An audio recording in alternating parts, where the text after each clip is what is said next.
বেশিরভাগ লোক জানেই না যে সামনে দাঁড়ানো ব্যক্তিটির সাথে কিভাবে কথা বলতে হয়।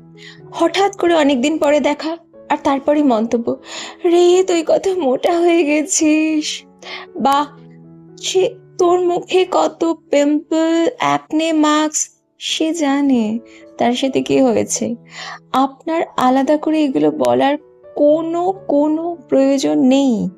সে অলরেডি এগুলোকে ঠিক করার জন্য অনেক টাকা পয়সা, অনেক ইমোশন, অনেক সময় অলরেডি খরচা করে ফেলেছে। আপনার আল ফাল ঘরোয়া টিপসের তাদের কোনো কোনো প্রয়োজন নেই। তাই সমাজের এই মাসিমা পিসিমা, কাকিমা জেঠিমা আর দিদিমা ঠাকুমাদের প্রণাম, এবং তাদেরকে বলছি নিজেদের ফ্রাস্ট্রেশনটা আগে সারান। লোককে অকারণে উত্তক্ত করতে যাবেন না।